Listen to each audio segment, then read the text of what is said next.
ಚಿಕ್ಕಬಳ್ಳಾಪುರ ಜಿಲ್ಲೆ ಶಿಡ್ಲಘಟ್ಟ ನಗರಸಭೆಯ ಪೌರಾಯುಕ್ತ ಇರತಕ್ಕಂಥ ಅಮೃತ ಜಿ ಅವರು ಕರ್ತವ್ಯ ನಿಷ್ಠೆಯನ್ನು ಮೆರೆದಿದ್ದಕ್ಕೆ ಇವತ್ತು ರಾಜಕೀಯ ಮುಖಂಡ ಅಂದರೆ ಶಿಡ್ಲಘಟ್ಟ ವಿಧಾನಸಭಾ ಕ್ಷೇತ್ರದ ಒಂದು ಪರಾಜಿತ ಕಾಂಗ್ರೆಸ್ ಅಭ್ಯರ್ಥಿ ಮತ್ತು KPCCಯ ಒಂದು ಕೋಆರ್ಡಿನೇಟರ್ ಆಗಿರ್ತಕ್ಕಂಥ ರಾಜುಗೌಡ ಅಂತಕ್ಕಂಥವರು ಪೌರಾಯುಕ್ತರಿಗೆ ಅವಾಚ್ಯ ಶಬ್ದಗಳನ್ನು ನಿಂದಿಸಿ ಪ್ರಾಣ ಬೆದರಿಕೆ ಹಾಕಿರ್ತಕ್ಕಂಥ ಆರೋಪ ಕೇಳಿ ಬಂದು ಮತ್ತು ಈಗ ಅವ್ರು ಏನು ಆರೋಪ ಮಾಡಿದ್ರು ಅವ್ರು ಏನೋ ಒಂದು ಬೆದರಿಕೆ ಹಾಕಿದ್ರು ಈಗ ಆಡಿಯೋ ಸಹ ಒಂದು ಸಾಮಾಜಿಕ ಜಾಲತಾಣದಲ್ಲಿ ವೈರಲ್ ಆಗಿದೆ.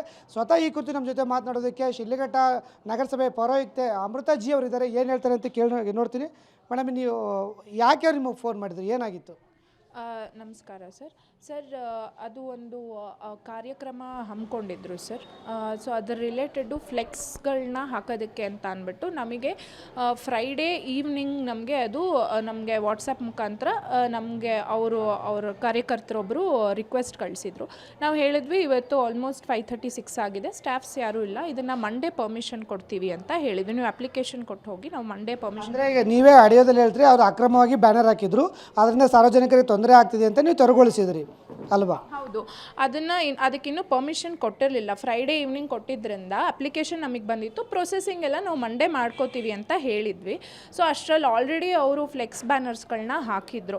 ಸೊ ಅದು ಮಂಡೇ ಮಾರ್ನಿಂಗ್ ನಮ್ಮ ಸಫಾಯಿ ಕರ್ಮಚಾರಿಗಳು, ನಮ್ಮ PKಗಳೆಲ್ಲ ಇಲ್ಲಿ ಅವ್ರ ದೈನಂದಿನ ಕಾರ್ಯಕ್ರಮಕ್ಕೆ ಅಂತ ಬಂದಾಗ ಅಲ್ಲಿ ಒಂದು ಫ್ಲೆಕ್ಸ್ ಬೋರ್ಡ್, ಕೋಟೆ ಸರ್ಕಲಲ್ಲಿ ಒಂದು ಫ್ಲೆಕ್ಸ್ ಬೋರ್ಡು ಅದು ಅರ್ಧ ಹಿಂಗೆ ಬಿದ್ದು ಹೋಗಿತ್ತಂತೆ. ಅರ್ಧ ಬಿದ್ದೋಗಿದ್ದರಿಂದ ಅಲ್ಲಿ ಸಾರ್ವಜನಿಕರಿಗೆ ಓಡಾಡೋದಕ್ಕೆ ಪ್ರಾಬ್ಲಮ್ ಆಗಿದೆ. ಸ್ಕೂಲ್ ಮಕ್ಕಳೆಲ್ಲ ಹೋಗ್ತಿದ್ರಂತೆ. ಸೊ ಅವರು ಯಾರೋ ಒಂದು ಸಾರ್ವಜನಿಕರು ಇದು ಮೇಲೆ ಬಿದ್ದೋಗುತ್ತೆ, ಆಮೇಲೆ ಅಲ್ಲಿ ಒಂದು ವೆಹಿಕಲ್ ಕೂಡ ಏನೋ ಗುದ್ಕೊಂಡಿದ್ದಂತೆ.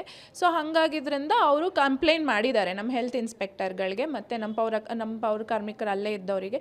ಇದನ್ನು ತೆಗೆಸಿ, ಇದು ಅಡ್ಡವಾಗಿದೆ, ಇದು ಓಡಾಡಲಿಕ್ಕೆ ತೊಂದರೆ ಆಗುತ್ತೆ ಅಂತ ಹೇಳಿದ್ದಾರೆ.